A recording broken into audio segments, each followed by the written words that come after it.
बाप, बेटे और रूह पाक के नाम से। खुदावंद के ज़िंदा और जलाली और बाबरकत कलाम में से आज हम पढ़ेंगे तकवीन बाब 19। लूत और फरिश्तों की मेहमान नवाजी। और वो दो फरिश्ते शाम को सदूम आए, और लूत सदूम के फाटक पर बैठा था और उन्हें देख कर उठा और उसके इस्तकबाल किया और अपना सर ज़मीन तक झुकाया और कहा कि ए मेरे आका, अपने खादिम के घर चलो और वहाँ रात काटो, अपने पाँव धो लो और सुबह को अपनी राह लेना। और उन्होंने कहा, नहीं, हम चौक में रात काटेंगे। पर उसने उनकी बहुत मिन्नत की कि मेरे यहाँ उतरना। और जब वो उसके घर में दाखिल हुए, उसने उनके लिए ज़ियाफ़त तैयार की और फतीरी रोटी उनके लिए पकाई और उन्होंने खाई। और इससे बेशतर कि वो लेटे, शहर के आदमी, क्या लड़के क्या ज़ईफ़, सब ने मिलकर उस घर को घेर लिया।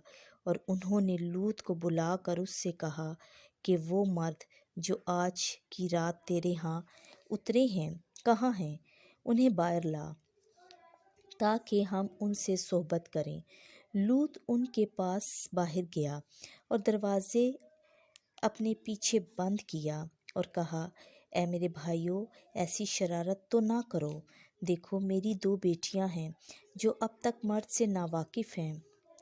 मैं उन्हें तुम्हारे पास बाहर निकाल लाता हूँ, और जो तुम्हारी खुशी हो उनसे करो, मगर उन मर्दों से कुछ ना करो, क्योंकि वो मेरी छत के साए में आए हैं।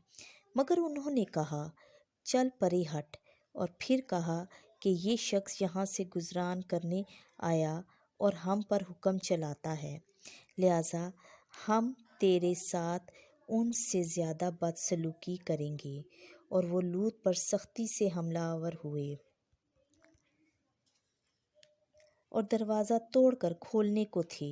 और देखो, उन मर्दों ने अपना हाथ बढ़ाकर लूत को अपने पास अंदर ले लिया और दरवाज़ा बंद कर दिया, और उन्हें जो बाहर थे, क्या छोटे क्या बड़े, अंधा कर दिया। चुनाचे उन्हें दरवाज़ा ना मिल सका। लूत का बचाव।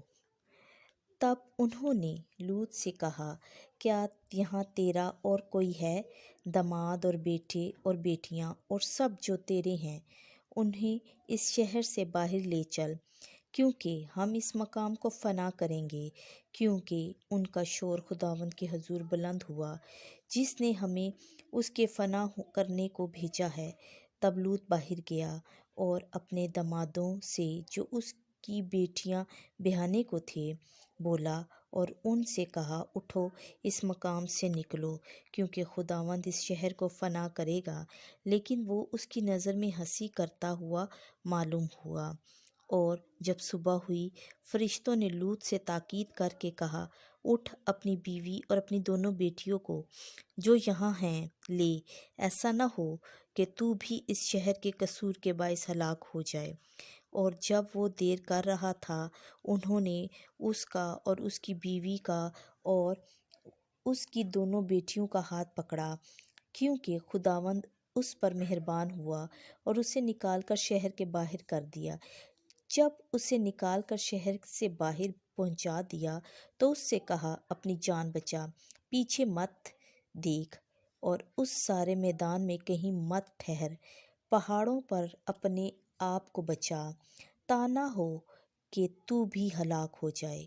और लूत ने उनसे कहा, नहीं, ए मेरे आका, क्योंकि तूने अपने खादिम पर करम की नज़र की और मुझ पर ऐसा बड़ा एहसान किया कि मेरी जान बचाई। मैं अब भाग कर पहाड़ की तरफ नहीं जा सकता, ताना हो कि मुझ पर कोई मुसीबत आ पड़े और मैं मर जाऊं। देख, ये शहर करीब है जिसमें मैं भाग कर जा सकता हूँ, तो वो छोटा ही है, मुझे इसमें बचने दे। वो तो छोटा ही है, सो मेरी जान बच जाएगी। और उसने कहा, देख, इस बात में भी मैंने तेरी अर्ज़ कबूल की कि इस शहर को, जिसके वास्ते तूने कहा गारत ना करूँगा, जल्दी कर और वहाँ बच जा, क्योंकि जब तू उसमें ना पहुँचे मैं कुछ नहीं कर सकता। इस वास्ते इस शहर का नाम सऊर रखा गया। सदूम की तबाही।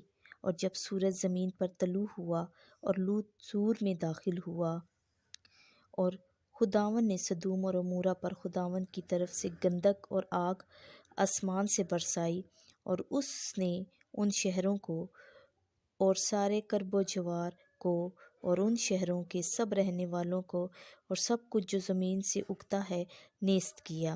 اور اس کی بیوی نے اپنے پیچھے پھر کر دیکھا تو وہ نمک کا ستون بن گئی۔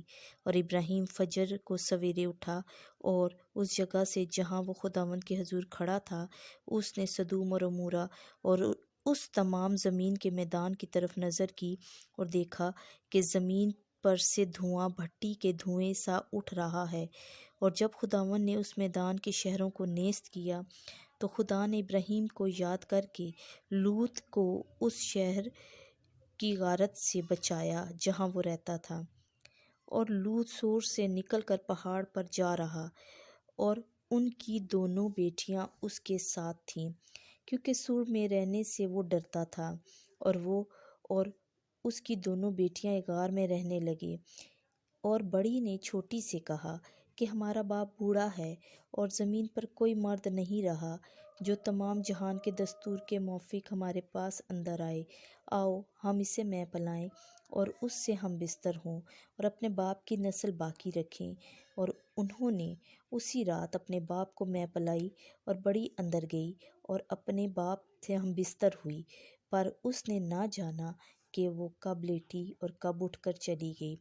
اور دوسرے روز بڑی نے چھوٹی سے کہا کہ دیکھ، گزشتہ رات میں اپنے باپ سے ہم بستر ہوئی، آؤ آج رات بھی اسے میں پلائیں اور تو بھی اس سے ہم بستر ہو کہ ہم اپنے باپ سے نسل بچا رکھیں۔ اور اس رات بھی انہوں نے اپنے باپ کو میں پلائی، اور چھوٹی اندر گئی اور اس سے ہم بستر ہوئی، اور اس نے نہ جانا کہ وہ کب لیٹی اور کب اٹھ کر چلی گئی۔ سو لوط کی دونوں بیٹیاں اپنے باپ سے حاملہ ہوئیں، اور بڑی کے ایک بیٹا ہوا جس کا نام اس نے موآب رکھا، وہی موآبیوں کا باپ ہے جو اب تک ہیں۔ اور چھوٹی کے بھی ایک بیٹا ہوا جس کا نام اس نے بن امی رکھا، یعنی میرے لوگوں کا بیٹا، وہی بنی امون کا باپ ہے جو اب تک ہے۔ خداوند کے زندہ اور جلالی کلام کا پڑھا، سنا اور سمجھا جانا ہم سب کے لیے باعث برکت ہو، آمین۔